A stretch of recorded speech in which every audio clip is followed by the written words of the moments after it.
सुनो, कल mummy papa आ रहे हैं, वो 10 दिन हमारे साथ ही रहेंगे, एडजस्ट कर लेना। मयंक ने स्वाति को बेड पर लेटते हुए कहा। स्वाति जवाब में बोली, कोई बात नहीं, आने दीजिए, अब की बार शिकायत का कोई मौका नहीं मिलेगा। रात काफी हो चुकी थी। स्वाति ने लाइट बंद कर दी और दोनों सो गए। सुबह जब मयंक की आंख खुली तो स्वाति बिस्तर पर नहीं थी।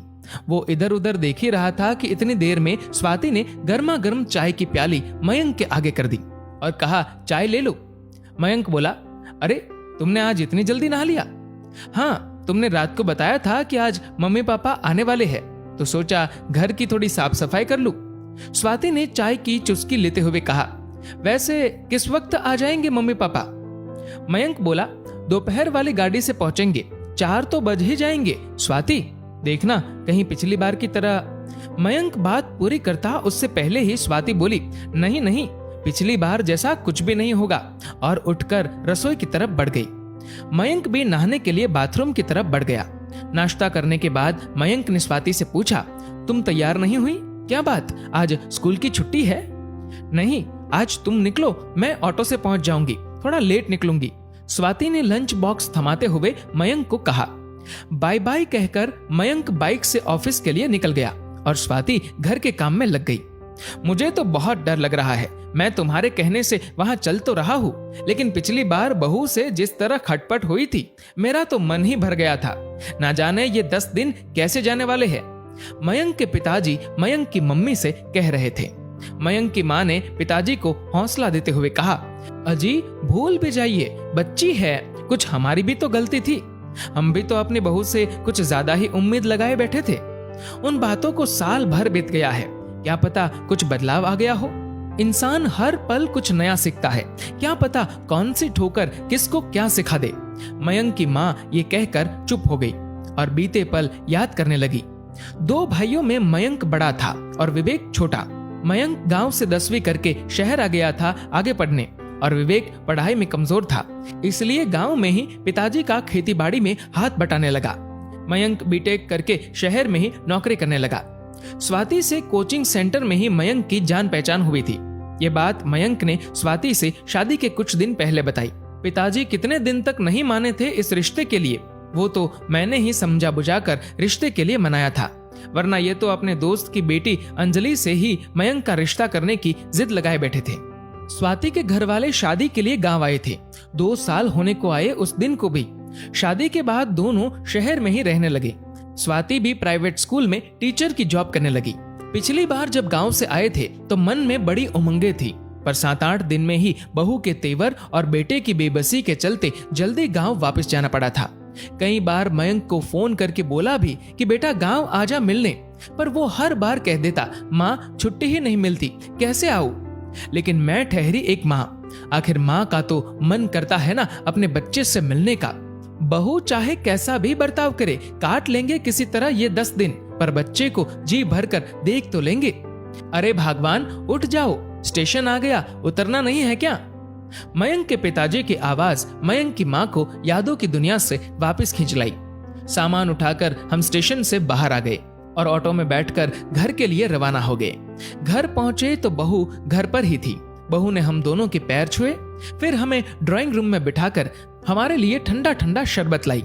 हम लोगों ने जैसे ही शरबत खत्म किया, बहू बोली, आप दोनों सफर से आए हैं, थक गए होंगे, नहा लीजिए, सफर की थकान उतर जाएगी, फिर मैं आपके लिए खाना लगा देती हूँ। इतना कहकर बहू खाने की तैयारी में लग गई। थोड़ी देर में मयंक भी आ गया। हम सब ने कुछ देर बातें की। 8 बज गए थे। बहू ने सबको खाना परोसा और खाने के बाद हम सोने के लिए चले गए। सुबह 5 बजे पिताजी उठे तो बहू उठ चुकी थी। पिताजी को उठते ही गर्म पानी पीने की आदत थी। बहू ने पहले से ही पिताजी के लिए पानी गर्म कर रखा था। नहा धोकर पिताजी को मंदिर जाने की आदत थी। बहू ने उनको जल से भरकर लौटा दे दिया। नाश्ता भी पिताजी की पसंद का तैयार था। सबको नाश्ता करवाकर बहू मयंक के साथ ही स्कूल के लिए निकल गई। पिताजी ने भी चैन की सांस ली। चलो अब 4-5 घंटे तो सुकून से निकलेंगे।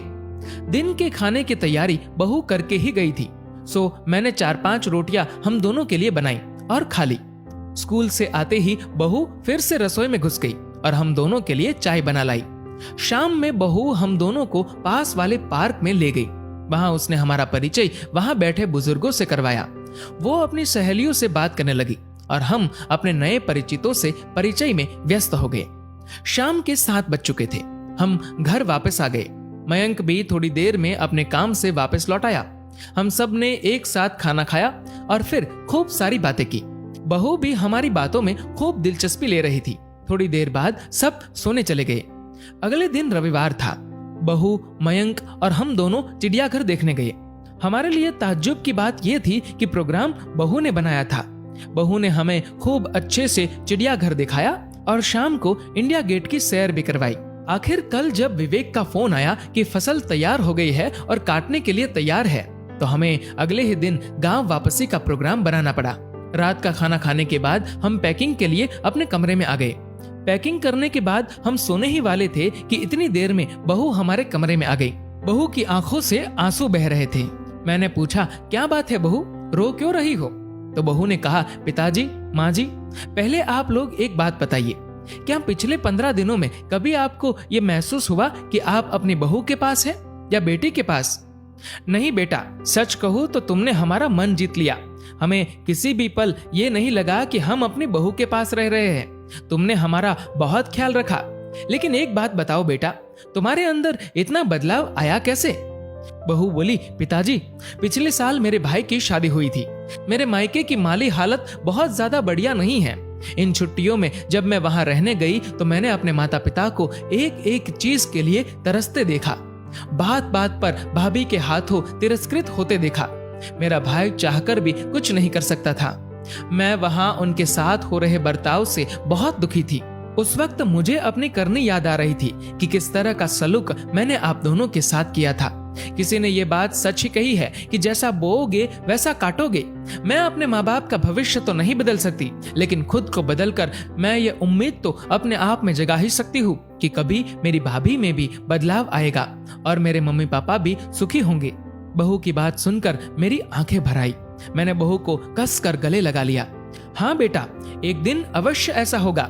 ठोकर सबको लगती है, लेकिन संभलता कोई कोई ही है। लेकिन हम दुआ करेंगे कि तुम्हारी भाभी भी संभल जाए। बहू अब भी रोए जा रही थी।